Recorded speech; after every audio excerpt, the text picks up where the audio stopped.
This is WHEC TV, proudly serving Rochester. News 10 NBC starts right now. Breaking news, a 27-year-old man is dead after a shooting on the city's east side. Tonight, a neighborhood is on edge as police continue to investigate. Right now, Central Park is still shut down to traffic. Good evening, I'm Jennifer Mobilia. Here's what we know so far. Police were called to the 500 block of Central Avenue near 7th Street at around 8:20 tonight. Upon arrival, police say they found a 27-year-old man dead, gun from an apparent gunshot wound to his upper body. Again, police are still on scene. Right now, Rachel Spots is near Central Park, learning the latest in this investigation, and she joins us live. Rachel.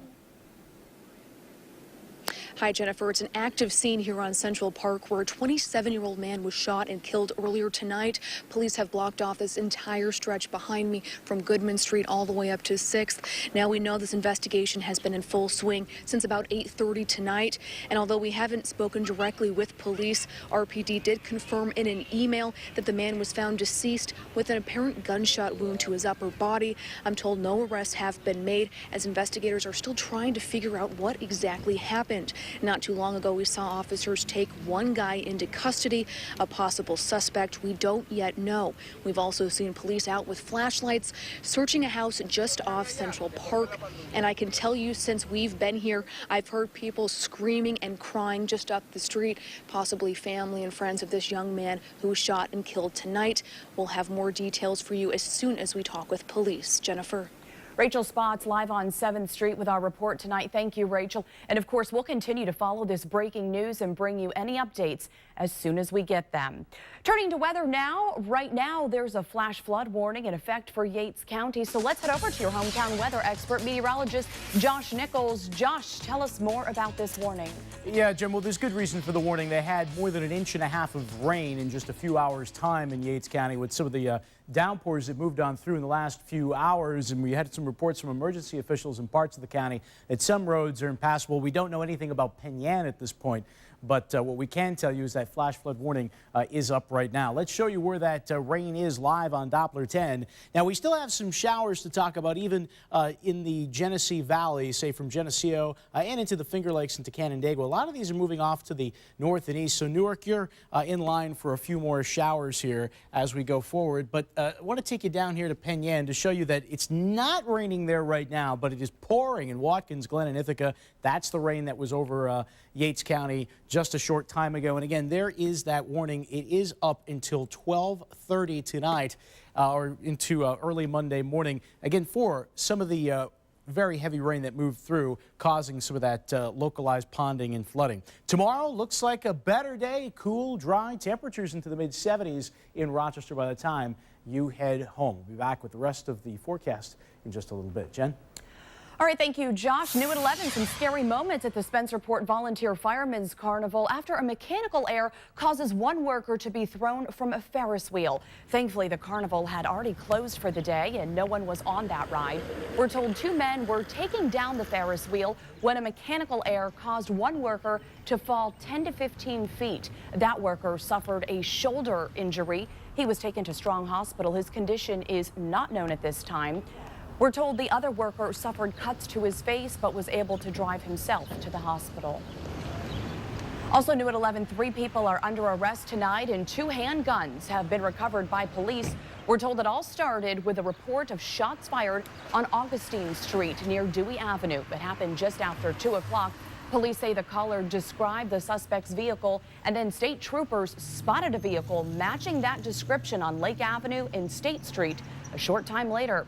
Troopers say the car was listed as stolen, and when they tried to pull it over, the suspects drove off. Police say they were able to capture the 3 suspects. That investigation is ongoing. You've probably seen them around town, abandoned homes with boarded up windows and overgrown lawns. Some people have nicknamed them zombie properties. City officials say they're a hot spot for crime and they want something done about it. And so do people living nearby who say the abandoned spots are causing trouble in their community. I've called the police a couple times because kids would come on the street and they know it's an abandoned building, so they kind of just use it as a hangout spot.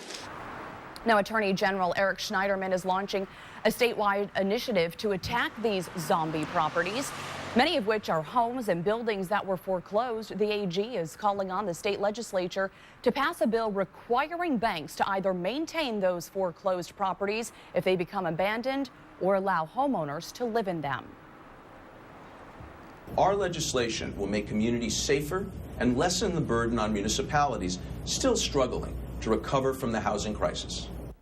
Now, the Attorney General is asking lawmakers to vote on the bill before adjourning this month. We'll track the bill's progress for you and bring you any updates.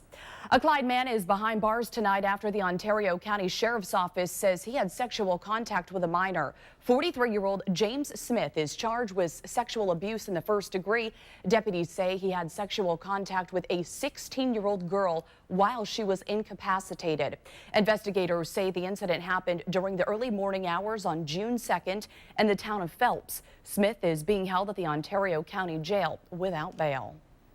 It's an event many of us look forward to every year, the Fairport Canal Days. The festival wrapped up tonight, but an unattended package caused quite a scare this morning before the event even got started. Take a look.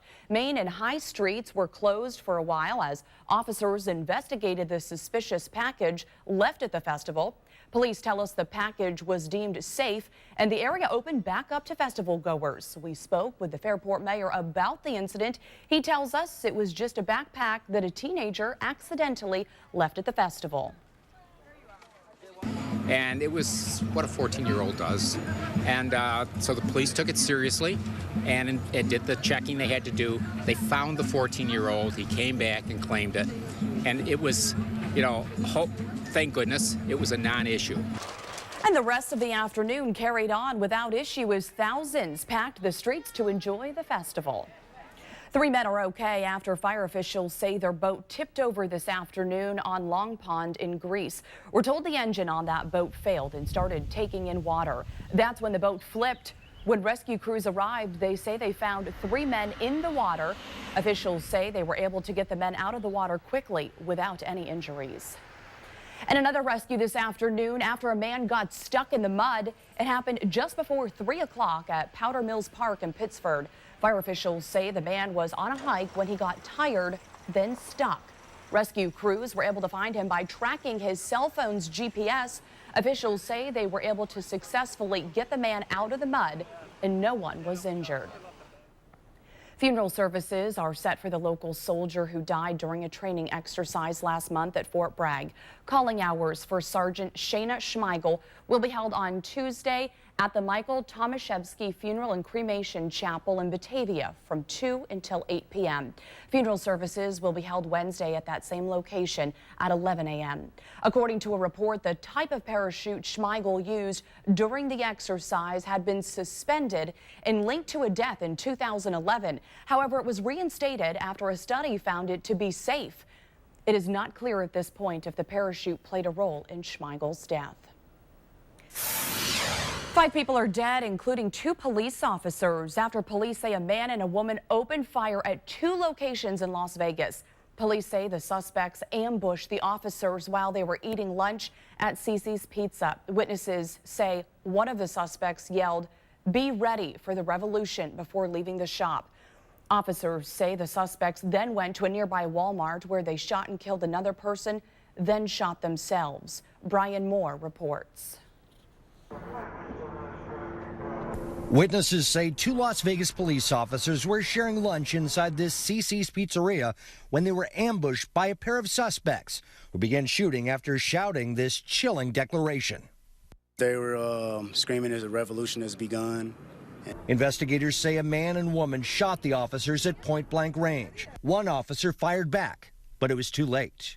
I'm sad to report that 2 of my officers were killed in a line of duty and an innocent citizen also lost their life. 2 suspects responsible for these deaths are also deceased. After fleeing the pizzeria, the couple shot a bystander at a Walmart in the same plaza. Police say the woman then shot her male accomplice and finally ended her own life. What precipitated this event, we do not know. My officers were simply having lunch when the shooting started. The officers have been identified as 42-year-old Alan Beck and 32-year-old Igor Soldo. They're being mourned by two families, their loved ones at home and their fellow officers at work. I say to the community, and I say to my officers, it's a tragic day. It's a very, very difficult day. But we still have a community to police, and we still have a community to protect.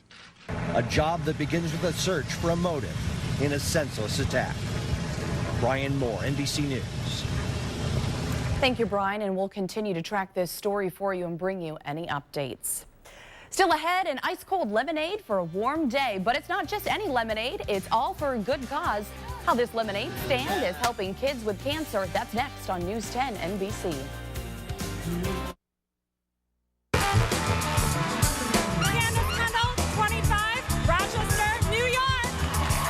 If you tuned into the Miss USA pageant right here on NBC, you may have recognized a familiar face. That was Greece native Candace Kendall, also known as Miss New York 2014. Kendall is a 2011 graduate of St. John Fisher College. Tonight, she represented New York and Rochester in Donald Trump's Miss USA pageant. Now, unfortunately, Kendall did not bring home the Miss USA crown. Miss Nevada did. But she'll continue to represent New York until next year. And before the rain hit, it was a perfect day for a cold lemonade. This morning, educators and students from the University of Rochester were out selling lemonade, all to raise awareness of childhood cancer. While handing out glasses, professors were also explaining their research in childhood cancer therapies. The money raised goes to the Alex's Lemonade Stand Foundation, which has raised more than $1 million to help fund cancer research for young children across the country. We're here because we're raising money for Alex's Lemonade Stand, which is a foundation that's interested in cancer research. And they actually take all this money that we raise here at these lemonade days, and then they take them back and give them to people as grants for science research, specifically for cancer. Now, Chen says they hope to raise about $2,500 today. If you'd like to donate to Alex's Lemonade Stand, just head to our website, WHEC.com. We posted a link. Just click on this story.